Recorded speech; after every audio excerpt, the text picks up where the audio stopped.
नमस्कार, खेल समाचार में आप सभी का स्वागत है। मैं हूं गौरव कुमार और आइए सबसे पहले नजर डालते हैं क्या है इस वक्त की स्पोर्ट्स हेडलाइंस।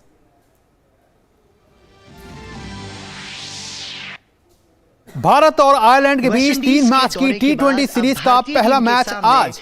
जसप्रीत बुमराह की लंबे समय बाद वापसी पर रहेगी निगाहें। T20 मैचों की सीरीज का खेला जाएगा। टीम इंडिया की कमान तेज गेंदबाज जसप्रीत बुमराह संभाल रहे हैं, जिनके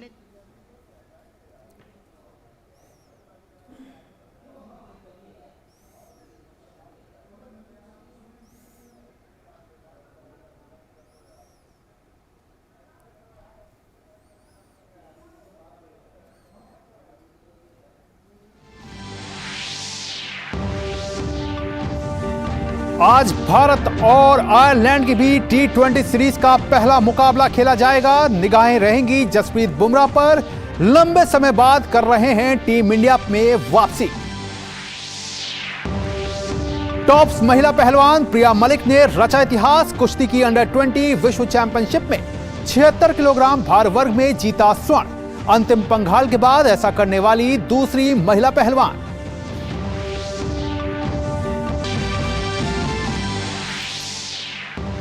बाकू में चल रही निशानेबाजी की विश्व चैंपियनशिप में ईशा सिंह और शिवा नरवाल की जोड़ी ने 10 metre air pistol mixed team event में जीता स्वर्ण। फाइनल में तुर्की की जोड़ी को हराया।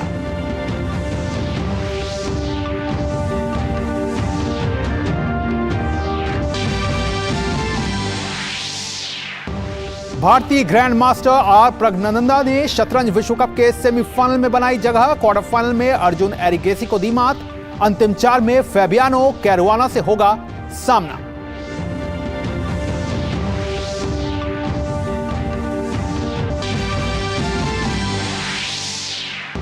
और पूर्व विश्व नंबर 1 सर्बिया के नोवाक जोकोविच ने सिंसिनाटी ओपन के क्वार्टर फाइनल में बनाई जगह। वहीं महिला वर्ग में इगा श्वांतक और अरीना सेबेलेंका ने भी अंतिम 8 में किया प्रवेश। और आइए खबरों को विस्तार से देख लेते हैं और शुरुआत करते हैं भारत और आयरलैंड के बीच T20 सीरीज की, जो आज अब से बस थोड़ी देर के बाद जिसका पहला मुकाबला जो है वो आयरलैंड में शुरू होने वाला है। भारत और आयरलैंड के बीच 3 मैच की T20 सीरीज का पहला मैच आज खेला जाएगा। इस सीरीज के साथ तेज गेंदबाज जसप्रीत बुमराह की वापसी हो रही है। बुमराह इस सीरीज में युवा खिलाड़ियों से सजी भारतीय टीम की कप्तानी करेंगे। भारत को हाल ही में वेस्टइंडीज के खिलाफ T20 सीरीज में हार का मुंह देखना पड़ा। ऐसे में युवा खिलाड़ियों के लिए यह सीरीज खुद को साबित करने का मौका है। वेस्टइंडीज के दौरे के बाद अब भारतीय टीम के सामने आयरलैंड की चुनौती है। भारत और आयरलैंड के बीच 3 T20 मैच की सीरीज का पहला मुकाबला शुक्रवार की शाम खेला जाएगा। दोनों टीमों के बीच तीनों मैच द विलेज डबलिन में खेले जाएंगे। ये मुकाबले भारतीय समय के अनुसार शाम 7:30 बजे से शुरू होंगे। टीम इंडिया की कमान तेज गेंदबाज जसप्रीत बुमराह संभाल रहे हैं, जिनके नेतृत्व में युवा खिलाड़ी आयरलैंड दौरे पर अजय बढ़त को कायम रखने की कोशिश करेंगे। जसप्रीत बुमराह चोट से उबरकर 11 महीने बाद एक्शन में नजर आएंगे, जो इस मैच का मुख्य आकर्षण है। इससे पहले टीम इंडिया वेस्टइंडीज के दौरे पर गई थी, जहां उसे लंबे समय बाद T20 सीरीज में हार का सामना करना पड़ा था। वेस्टइंडीज के खिलाफ मिली T20 सीरीज में हार के बाद अब युवा खिलाड़ियों के सामने खुद को साबित करने की चुनौती है। ये खिलाड़ी अपने प्रदर्शन से प्रभावित कर अगले T20 विश्व कप के लिए अपनी दावेदारी पेश करना चाहेंगे। वहीं आयरलैंड के लिए भी ये खुद को परखने का मौका है। किसी उलटफेर के लिए T20 सबसे अच्छा फॉर्मेट साबित होता है। ऐसे में आयरलैंड की नजर उलटफेर पर रहेगी। द विलेज डबलिन स्टेडियम की पिच पर बल्लेबाजों को बढ़िया मदद मिलती है। हालांकि थोड़े समय बाद इस मैदान पर स्पिनर्स को भी मदद मिलती देखी जा सकती है। जैसे जैसे खेल आगे बढ़ता जाएगा, बल्लेबाजों को रन बटोरने में आसानी होती जाएगी। इस मैदान पर टीमें टॉस जीतकर पहले गेंदबाजी करना पसंद करती हैं। इस मैदान पर अब तक कुल 17 T20 मुकाबले खेले गए हैं। इन मुकाबलों में पहले बल्लेबाजी करने वाली टीम ने 7 मुकाबले जीते हैं, जबकि लक्ष्य का पीछा करने वाली टीम ने 8 मुकाबले जीते हैं। इस मैदान पर 2 T20 मैच रद्द हुए हैं। आयरलैंड के दौरे पर भारतीय टीम कभी भी T20 सीरीज नहीं हारी है। आयरलैंड दौरे के बाद भारतीय टीम एशिया कप खेलेगी। ऐसे में एशिया कप और फिर उसके बाद होने वाले वनडे विश्व कप से पहले जसप्रीत बुमराह अपनी लय में वापस आना चाहेंगे। वहीं भारतीय टीम भी जीत के रथ पर सवार होना चाहेगी। Sports desk, DD news. Jasprit Bumrah के नेतृत्व में युवा भारतीय टीम इन दिनों आयरलैंड के दौरे पर है। दोनों देशों के बीच 3 T20 मैचों की सीरीज खेली जानी है। अगर आंकड़ों पर नजर डालें तो भारत का पलड़ा पूरी तरह से भारी दिखता है। टीम इंडिया ने आयरलैंड के खिलाफ हुए 5 मुकाबलों में जीत हासिल की है। वेस्टइंडीज के दौरे के बाद अब भारतीय टीम के सामने आयरलैंड की चुनौती है। भारत और आयरलैंड के बीच 3 T20 मैचों की सीरीज का पहला मुकाबला शुक्रवार की शाम को खेला जाएगा। टीम इंडिया की कमान तेज गेंदबाज जसप्रीत बुमराह संभाल रहे हैं, जिनके नेतृत्व में युवा खिलाड़ी आयरलैंड दौरे पर अजेय बढ़त को कायम रखने की कोशिश करेंगे। आयरलैंड दौरे पर भारतीय टीम कभी भी T20 सीरीज नहीं हारी है। आयरलैंड दौरे के बाद भारतीय टीम एशिया कप खेलेगी। जसप्रीत बुमराह लंबे समय बाद चोट से उबरकर टीम में वापसी कर रहे हैं। ऐसे में एशिया कप और फिर उसके बाद होने वाले वनडे विश्व कप से पहले वो लय में वापस आना चाहेंगे। भारतीय टीम इस सीरीज के लिए जमकर पसीना बहा रही है। टीम में कई युवा खिलाड़ियों को शामिल किया गया है। तेज गेंदबाज प्रसिद्ध कृष्णा की भी लंबे समय बाद टीम इंडिया में वापसी हो रही है। रिंकू सिंह का पहली बार टीम इंडिया में चयन हुआ है और उनका भी डेब्यू होना पक्का है। साथ ही ऑलराउंडर शिवम दुबे ने 3 साल बाद भारतीय टीम में वापसी की है। शिवम दुबे ने इस साल IPL में शानदार प्रदर्शन किया था। वेस्टइंडीज के खिलाफ शानदार लय में नजर आए तिलक वर्मा और यशस्वी जायसवाल अपने फॉर्म को बरकरार रखना चाहेंगे। दोनों टीमों के बीच अब तक 5 T20 मैच खेले गए हैं। सभी मुकाबलों में भारतीय टीम को जीत मिली है। भारतीय टीम की ये आयरलैंड के खिलाफ तीसरी द्विपक्षीय T20 सीरीज है। इससे पहले 2018 और 2022 में भारत ने आयरलैंड के खिलाफ 2-2 मैच की T20 सीरीज खेली थी। इन दोनों ही सीरीज में भारत ने आयरलैंड पर 2-0 से क्लीन स्वीप किया था। भारतीय टीम ने 2018 में मेजबान देश के खिलाफ पहला मैच 76 और दूसरा मैच 143 रनों से जीतकर अपने नाम किया था। 2022 में जब टीम इंडिया ने आयरलैंड का दौरा किया तो टीम को पहले मैच में आसानी से 7 विकेट से जीत मिली। दूसरे मैच को भारत ने 4 रन से अपने नाम किया। कुल मिलाकर भारतीय टीम अब तक आयरलैंड के खिलाफ अजेय रही है। भारतीय प्रशंसक जसप्रीत बुमराह की अगुवाई में इस टीम से भी यही उम्मीद करेंगे कि टीम इस रिकॉर्ड को बरकरार रखे और मेजबान टीम पर 3-0 से क्लीन स्वीप कर ही स्वदेश लौटे। Sports desk, DD news. और क्रिकेट के बाद अब रुक करते हैं रेसलिंग का, जहां अंडर 20 रेसलिंग की विश्व चैंपियनशिप में भारतीय महिला पहलवान प्रिया मलिक का शानदार प्रदर्शन देखने को मिला है। प्रिया ने 76 किलोग्राम भार वर्ग का फाइनल मुकाबला जीतकर इतिहास रच दिया। प्रिया अंतिम पंघाल के बाद विश्व चैंपियन बनने वाली देश की दूसरी महिला पहलवान है। प्रिया ने फाइनल में जर्मनी की लॉरा सेलिन को 5-0 से शिकस्त दी। प्रिया ने इससे पहले साल 2017 और 2021 में अंडर 17 विश्व चैंपियनशिप जीती थी। और केंद्रीय खेल मंत्री अनुराग सिंह ठाकुर ने महिला पहलवान प्रिया मलिक के अंडर 20 विश्व चैंपियन बनने पर बधाई दी। उन्होंने सोशल मीडिया पर दिए गए अपने बधाई संदेश में कहा कि टॉप स्कीम से जुड़ी पहलवान प्रिया मलिक को 76 किलोग्राम भार वर्ग में जीतने पर बधाई। उन्होंने जूनियर वर्ल्ड में स्वर्ण पदक जीतकर दूसरी भारतीय महिला पहलवान बनने का इतिहास रचा। उनके अविश्वसनीय कौशल और अदम्य भावना को सलाम। पूरे टूर्नामेंट में एक भी अंक गंवाए बिना सेमीफाइनल मुकाबले में अपने विरोधी को शानदार ढंग से पिन किया और पूरे आत्मविश्वास और स्टाइल के साथ स्वर्ण पदक जीता। शानदार प्रयास चैंपियन। मैं कामना करता हूं कि आप भविष्य में भी सफलता प्राप्त करती रहें। तो वाकई प्रिया मलिक का शानदार प्रदर्शन देखने को मिला। वहीं अंडर 20 विश्व कुश्ती चैंपियनशिप में भारत की आरजू ने भी कांस्य पदक जीत लिया। खेलो इंडिया एथलीट आरजू ने प्रतियोगिता के 68 किलोग्राम भार वर्ग में तुर्की की एलिफ कुर्त को हराकर तीसरा स्थान हासिल किया।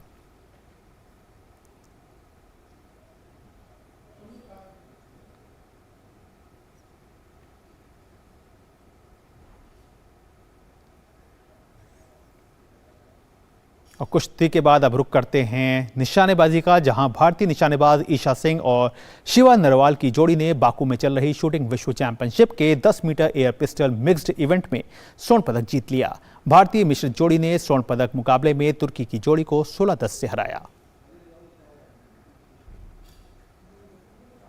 वहीं शिव नरवाल, सरबजोत सिंह और अर्जुन सिंह चीमा की भारतीय पुरुष टीम ने 10 मीटर एयर पिस्टल स्पर्धा में कांस्य पदक हासिल किया। इस प्रतियोगिता में शिव नरवाल ने सबसे ज्यादा 579 अंक हासिल किए, जबकि सरबजोत को 578 अंक मिले। वहीं अर्जुन सिंह ने 577 अंक हासिल किए। इस प्रकार भारतीय टीम कुल 1734 अंक हासिल करके तीसरे स्थान पर रही।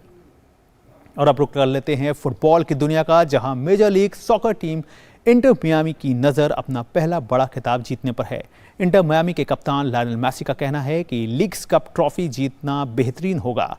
इंटर मियामी ने पिछले महीने मेसी को पीएसजी से साइन किया था। मेसी के आते ही क्लब की किस्मत पलट गई। एक वक्त तालिका में सबसे नीचे मौजूद टीम लीग्स कप फाइनल में पहुंचने में कामयाब रही है। मेसी ने क्लब के लिए 6 मैच में 9 गोल किए हैं।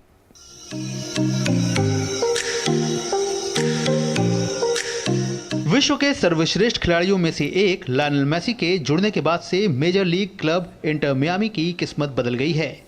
पिछले महीने इंटर मियामी ने अर्जेंटीना की विश्व विजेता टीम के कप्तान मेसी के साथ अनुबंध किया था।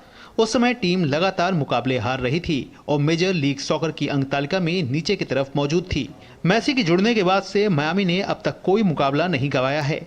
फाइनल मुकाबले के लिए टीम इन दिनों जमकर अभ्यास कर रही है। टीम की कमान संभाल रहे मेसी का मानना है कि लीग्स कप का खिताब जीतना एक अविश्वसनीय पल रहेगा। सच्चाई ये है कि मैं यहाँ काफी उत्साह के साथ आया था। मैं काफी खुश हूँ और मैं वही परिणाम पाने की इच्छा के साथ यहाँ आया था जो मैंने इससे पहले अपने खेल करियर में हासिल किया है। ये सच है कि अब हम फाइनल खेलने से कुछ ही दिन दूर हैं। यह उन लोगों के लिए आश्चर्य भरा है जिन्होंने जो हमें ट्रेनिंग करते नहीं देखा है। हमारी नजर से देखे तो हम इसकी तैयारियों में लगे हुए थे। हमें लग रहा है कि हम फाइनल में खेलने और खिताब जीतने के लिए तैयार हैं। मुझे लगता है कि हमारे अंदर खिताब जीतने की काबिलियत है। मुख्य कोच के रूप में मार्टिनो के आने के बाद टीम में काफी परिवर्तन आया है। हमने अपना पहला लक्ष्य कॉन्काकैफ चैंपियंस लीग में जगह बनाना था और हमने उसे हासिल कर लिया है। मेसी ने इंटर मियामी के साथ जुड़ने के बाद से क्लब के लिए खेले हर मैच में गोल किए हैं। उन्होंने अब तक मियामी के लिए 6 मैच खेले हैं, जिसमें 9 गोल करने में सफलता पाई है। मेसी का मानना है कि नए खिलाड़ियों का टीम के पुराने साथियों के साथ तालमेल जल्द ही बन गया है। इस प्रतियोगिता की शुरुआत से ही हम जानते थे कि हमें एकदम नीचे से शुरुआत करनी है, क्योंकि टीम में एक नया कोच और मेरे जैसे कुछ नए खिलाड़ी शामिल हुए थे। हालांकि टीम के पुराने और नए खिलाड़ियों के बीच काफी आसानी से और जल्द ही तालमेल देखने को मिला है। हम यह भी जानते थे कि हमारे पास यहाँ चीजें बदलने की शुरुआत करने का अवसर है। कुछ उम्मीद के विपरीत नतीजे और खराब शुरुआत के बाद हम देख सकते हैं कि लीग में हम कहाँ स्थित हैं। ऐसे में हमें पता था कि लीग्स कप में हमारे पास खुद को साबित करने का मौका है। इसलिए जैसा कि मैंने पहले भी कहा है, हमने अपने लिए कठिन लक्ष्य निर्धारित किए और उन लक्ष्यों को हासिल करने के प्रयास किए। इंटर मियामी के साथ जुड़ने के बाद से क्लब के फैंस के बीच मेसी को लेकर जबरदस्त उत्साह है। मेसी भी मियामी में मिल रहे प्यार से काफी खुश हैं और उनका मानना है कि यहाँ पर आकर उन्हें घर जैसा महसूस हो रहा है। जब से मैं यहाँ आया हूँ, यहाँ के लोगों द्वारा मिल रहा प्यार अविश्वसनीय है। मियामी में बहुत सारे दक्षिण अमेरिकी लोग हैं, जिससे एकदम घर जैसा महसूस होता है और जीवन थोड़ा आसान हो जाता है। दक्षिण अमेरिका के लोग बहुत फ्रेंडली होते हैं। यहाँ पर हमें बहुत सारा प्यार मिला है और हमारा शानदार स्वागत हुआ है। ये सबसे महत्वपूर्ण चीज है। मुझे यहाँ आकर काफी खुशी हो रही है। इंटर मियामी ने लीग्स कप के सेमीफाइनल में पिछली बार की विजेता फिलाडेल्फिया यूनियन को 4-1 से हराकर फाइनल में जगह बनाई थी। फाइनल में पहुंचने के साथ ही टीम ने कॉन्कैफ चैंपियंस लीग में जगह बना ली है। खिताबी मुकाबले में मियामी का सामना रविवार की सुबह डीएमडी सॉकर से होगा। Sports desk, DD news. तो वाकई मेसी पर एक बड़ी जिम्मेदारी है और देखना होगा कि वो अपने इस नए क्लब को कितनी ऊंचाइयों तक पहुंचा पाते हैं। बहरहाल रुक करते हैं अगली खबर का। मोरक्को के गोलकीपर यासीन बोनो सेविया को छोड़कर अब अल हिलाल से जुड़ गए हैं। अल हिलाल ने बोनो के साथ 3 साल का करार किया है। इससे पहले ये गोलकीपर सेविया से जुड़ा हुआ था।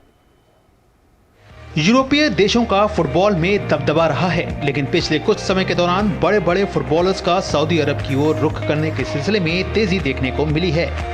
इस कड़ी में अब एक और नाम जुड़ गया है। यह नाम मोरक्को के गोलकीपर यासीन बोनो का है, जो कि सेविया को छोड़कर अब अल हिलाल से जुड़ गए हैं। अल हिलाल ने बोनो के साथ 3 साल का करार किया है। इस बात की जानकारी खुद सऊदी प्रो लीग क्लब ने दी। हालांकि इस डील की राशि क्या रही इस बारे में खुलासा नहीं किया गया है, लेकिन स्पेनिश मीडिया की रिपोर्ट के मुताबिक सेविया को इस डील के बदले करीब 21 मिलियन यूरो यानी 22.8 मिलियन डॉलर्स मिले हैं। वैसे बोनो सेविया के पसंदीदा गोलकीपरों में से एक हैं, जिन्होंने सेविया को 2 यूरोपा लीग खिताब जिताए। यही नहीं, अपनी राष्ट्रीय टीम के लिए इस खिलाड़ी ने शानदार प्रदर्शन किया और उनके प्रदर्शन के बल पर मोरक्को की टीम पिछले विश्व कप में सेमीफाइनल तक पहुंचने में कामयाब रही। बोनो, जो कि फुटबॉल जगत में बोनो के नाम से भी मशहूर हैं, पर रियल मैड्रिड और बायर्न म्यूनिख जैसे क्लबों की भी नजर थी। वैसे अल हिलाल क्लब पर गौर करें तो अब इस क्लब के साथ यासीन बोनो का जुड़ना इस क्लब के करियर को एक नया आयाम दे सकता है। वैसे अल हिलाल क्लब की गिनती सऊदी अरब और एशिया के सबसे सफलतम क्लबों में से होती है। इस क्लब ने अब तक 66 ट्रॉफियां जीती हैं, जिसमें 18 घरेलू लीग की ट्रॉफियां शामिल हैं, जबकि 4 एशियन चैंपियंस लीग के खिताब हैं। वैसे अल हिलाल क्लब ने इससे पहले ब्राजीलियन स्ट्राइकर नेमार को पेरिस सेंट जर्मेन से अपने क्लब में शामिल कर तहलका मचाया था। गौरतलब है कि अल हिलाल क्लब ने अपने स्क्वाड को तब से और ज्यादा मजबूत करना शुरू कर दिया जब से इस क्लब को अरब क्लब कप के फाइनल में क्रिस्टियानो रोनाल्डो के क्लब अल नस्र से हार का मुंह देखने को मिला। यासीन बोनो की गिनती ला लीगा के बेहतरीन गोलकीपरों में होती है। निश्चित रूप से अल हिलाल की कोशिश अपने मौजूदा दल को मजबूत बनाने की है और इस कड़ी में ये कदम सामने है।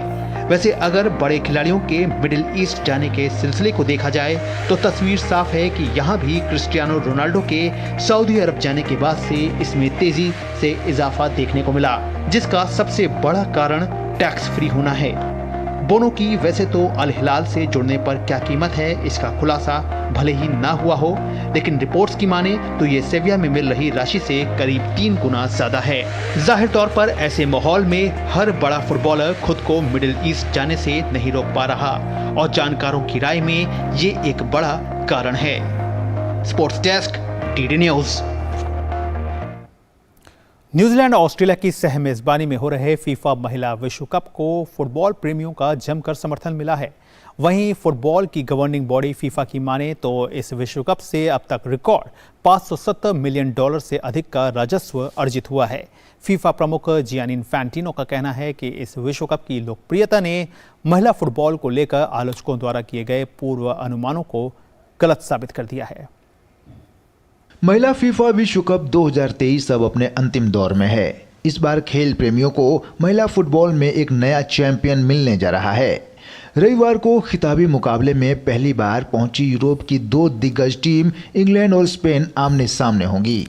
न्यूजीलैंड और ऑस्ट्रेलिया की सह मेजबानी में हो रहे इस विश्व कप को अब तक फुटबॉल प्रेमियों का जमकर समर्थन मिला है।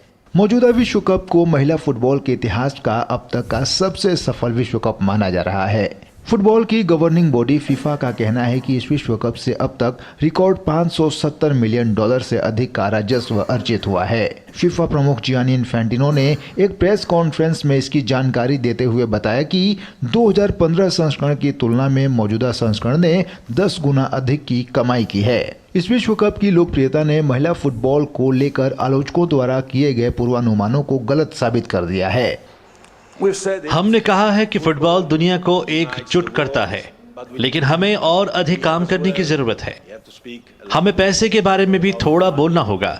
हमने निश्चित रूप से योगदान और 152 मिलियन अमेरिकी डॉलर तक की धनराशि के पुरस्कार में वृद्धि की है। खैर, यह 2015 में वैश्विक पुरस्कार राशि से केवल 10 गुना अधिक है। महिला और पुरुष टीमों के लिए उपलब्ध करवाए जा रहे सर्विसेज की बात करें तो दोनों समान हैं, हालांकि इसकी लागत बहुत अधिक है। हमने सोचा था कि अगर हमें सब्सिडी देनी होगी तो हम सब्सिडी देंगे, लेकिन हमने इस विश्व कप में 570 मिलियन अमेरिकी डॉलर से अधिक की आय अर्जित किया है। हमें कोई घाटा नहीं हुआ है। हमने किसी भी खेल में दूसरी सबसे अधिक आय अर्जित की है। फीफा प्रमुख का कहना है कि महिला विश्व कप का 9वां संस्करण लोकप्रियता और खेल के लिहाज से अब तक का सबसे बड़ी प्रतियोगिता रही है। उन्होंने कहा कि मौजूदा संस्करण में पुरस्कार राशि बढ़ाने और टूर्नामेंट में हिस्सा लेने वाली टीमों को 24 से बढ़ाकर 32 करने का उनका निर्णय सही रहा। हमने खेल को विकसित करने में $1 अरब अमेरिकी डॉलर का निवेश किया। दुनिया भर में खेल को विकसित करने में महिलाओं के खेल को विशेष रूप से लक्षित किया गया। इसके लिए कोविड-19 के बावजूद महिला फुटबॉल टीम बनी रही। हमने फ्रांस में विश्व कप में भाग लेने वाली टीमों की संख्या 24 से बढ़ाकर अब 32 करने का फैसला किया है। मुझे याद है जब हमने ऐसा करने का फैसला किया था, निश्चित रूप से सामान्य आलोचक, जो वैसे तो कम से कम हैं, लेकिन अभी भी कुछ हैं, वे कह रहे थे ठीक है, यह काम नहीं करेगा, स्तर बहुत अलग है। मुझे खेद है, लेकिन फीफा सही था। फीफा सही था।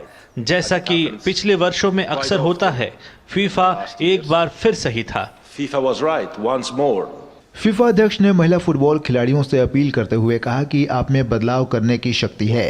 आप सपने देखते रहें और फुटबॉल के विकास के लिए हर स्तर पर प्रयास करते रहें। आप जानते हैं कि मेरी 4 बेटियां हैं, इसलिए मैं सभी महिलाओं से कहता हूं कि आपके पास बदलने की शक्ति है। सही लड़ाई चुनें। आपके पास बदलने की शक्ति है।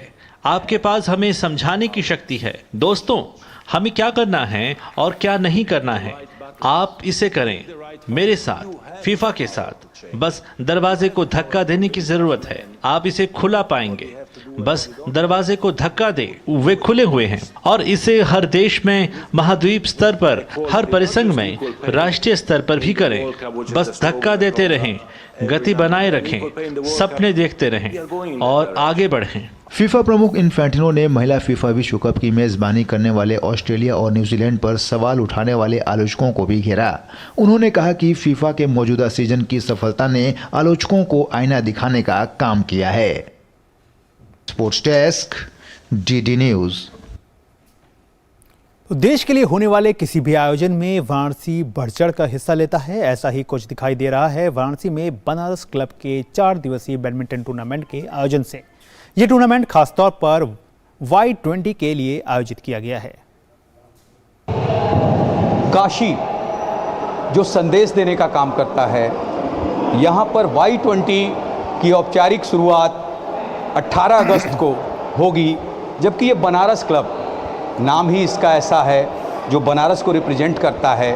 और सच में बनारस की जो नामी गिरामी हस्तियां हैं, हर विधा से जुड़ी हुई, वो यहाँ की सदस्य हैं। बनारस क्लब Y20 के ठीक पूर्व संध्या पर बैडमिंटन का आयोजन कर रहा है, शुरुआत कर रहा है। इसके बारे में हम बात करेंगे बनारस क्लब के सेक्रेटरी डॉक्टर दीपक मधोक जी से। मधोक जी, ये क्या सोच के आप लोग बैडमिंटन जो Y20 के ठीक तुरंत पूर्व संध्या पे शुरू कर रहे हैं? देखिए, बनारस क्लब में बैडमिंटन बहुत ही इंपॉर्टेंट गेम है। यहाँ के बहुत अच्छे 2 हॉल्स हैं, एयर कंडीशनड है, और यहाँ पे बनारस क्लब में जो सुविधाएं हैं, जिसमें सारे यहाँ के टॉप लोग बनारस के, टॉप ऑफिसर्स बनारस के, वो बैडमिंटन खेलते हैं। Y20 कल से शुरू होने जा रहा है और हमने ये सोचा कि Y20, क्योंकि यूथ का एक पूरे G20 के यूथ यहाँ आने वाले हैं, तो क्यों ना हम बनारस क्लब में एक ऐसा टूर्नामेंट कराएं, उनको भी निमंत्रित करें। उनको आमंत्रित कर रहे हैं हम लोग। कल या परसों वो आएंगे और यहाँ पे आप देख रहे होंगे कि लेडीज़ का और जेंट्स का बराबर का योगदान है। हमारी बच्चियाँ, हमारी लड़कियाँ, हमारी लेडीज़ ये बैडमिंटन खेलती हैं, हमारे यहाँ के सारे पुरुष खेलते हैं, और इस जगह बहुत ही अच्छा एक टूर्नामेंट देखने को मिलेगा। ये महिला सदस्य हैं बनारस क्लब की। मैम, आप क्या कहना चाहेंगी जो Y20 की शुरुआत के ठीक पूर्व संध्या पे आप लोग बैडमिंटन? ये एक अच्छा इवेंट है और बनारस क्लब में हमेशा से जो विमेंस हैं, जो लेडीज़ हैं, जो बच्चे हैं, उनको बराबर का दर्जा दिया जाता है और उनको भी इक्वली पार्टिसिपेशन का मौका मिलता है। और हमें खुशी है कि ये जो टूर्नामेंट यहाँ हो रहा है, यहाँ सभी बड़े उत्साह से लेडीज़ और जेंट्स और बच्चे सभी भाग ले रहे हैं। और वैसे भी ये वुमेन एम्पावरमेंट का समय है और क्रेडिट्स गोज़ टू हमारे सेक्रेटरी साहब और दीपेश और अतुल जी। इन्होंने बहुत मेहनत करी है इस कार्यक्रम को सफल बनाने के लिए। बनारस क्लब जाना ही जाता है इस तरह के कार्यक्रमों के लिए। और सबसे बड़ी बात, जैसा सेक्रेटरी साहब ने बताया कि जो Y20 के सदस्य आए हैं, उनको ये लोग आमंत्रित करेंगे, बनारस क्लब को दिखाएंगे, बनारस से रूबरू कराएंगे। ये सबसे बड़ी बात है। कैमरा पर्सन मनीष सिंह के साथ doctor Rikesh Bahadur Singh Gautam, DD news, Banaras club, Varanasi. और अब देखिए खेल जगत की अहम खबरें। तो आप देखिए इस स्पोर्ट्स रैप के जरिए क्या क्या रही खेल जगत की अहम खबरें, और हमें दीजिए इजाजत। नमस्कार। भारतीय ग्रैंडमास्टर आर प्रगन्नानंदा ने शतरंज विश्व कप के सेमीफाइनल में जगह बना ली है। क्वार्टर फाइनल में प्रगन्नानंदा का सामना अपने ही देश के अर्जुन एरिगैसी से था। इस रोमांचक मुकाबले में प्रगन्नानंदा ने अर्जुन को सडन डेथ टाई ब्रेक में 5-4 से हराया। सेमीफाइनल में प्रगन्नानंदा का सामना फैबियानो कैरुआना से होगा। अमेरिकी महिला फुटबॉल टीम के प्रमुख कोच व्लातको एंड्रोनोस्की ने अपने पद से इस्तीफा दे दिया है। एंड्रोनोस्की ने महिला फुटबॉल विश्व कप में टीम के सबसे खराब प्रदर्शन के बाद ये फैसला लिया। 4 बार की विजेता अमेरिका राउंड ऑफ 16 में स्वीडन के हाथों हारकर बाहर हो गई थी। Major league soccer team Inter Miami की नजर अपना पहला बड़ा खिताब जीतने पर है। इंटर मायामी के कप्तान लायनल मेसी का कहना है कि लीग्स कप ट्रॉफी जीतना बेहतरीन होगा। इंटर मायामी ने पिछले महीने मेसी को PSG से साइन किया था। मेसी के आते ही क्लब की किस्मत पलट गई। एक वक्त तालिका में सबसे नीचे मौजूद टीम लीग्स कप फाइनल में पहुंचने में कामयाब रही। मेसी ने क्लब के लिए 6 मैच में 9 गोल किए हैं। मायामी ने कॉन्काकैफ चैंपियंस लीग में भी जगह पक्की कर ली है। शनिवार से बुडापेस्ट में विश्व एथलेटिक्स चैंपियनशिप की शुरुआत होगी। इस प्रतियोगिता में 202 देशों के 2000 से ज्यादा एथलीट हिस्सा लेंगे। कोविड के कारण पिछला संस्करण 2022 में आयोजित किया जा सका था। ऐसे में 2 साल में होने वाली ये प्रतियोगिता इस बार लगातार दूसरे साल आयोजित की जा रही है। दुनिया की नंबर 1 टेनिस खिलाड़ी इगा श्वांतेक ने सिंसिनाटी ओपन के क्वार्टर फाइनल में जगह बना ली है। क्वार्टर फाइनल में श्वांतेक का सामना वोंदोरुसोवा से होगा। कोको गॉफ सिंसिनाटी ओपन के क्वार्टर फाइनल में पहुंच गई हैं। अंतिम 16 के मुकाबले में गॉफ ने नोस्कोवा को 6-4, 6-0 से हराया। एरिना सबालेंका ने सिंसिनाटी ओपन के क्वार्टर फाइनल में जगह बनाई। राउंड ऑफ 16 में सबालेंका ने कैसेटकीना को 6-3, 6-3 से हराया। नोवाक जोकोविच ने सिंसिनाटी ओपन के क्वार्टर फाइनल में प्रवेश किया। राउंड ऑफ 16 में जोकोविच ने गेल मॉनफिल्स को 6-3, 6-2 से हराया। टेलर फ्रिट्ज सिंसिनाटी ओपन के पुरुष वर्ग क्वार्टर फाइनल में पहुंच गए हैं। अंतिम 16 के मुकाबले में फ्रिट्ज को लाजोविच के खिलाफ वॉकओवर मिल गया। Sports desk, DD news.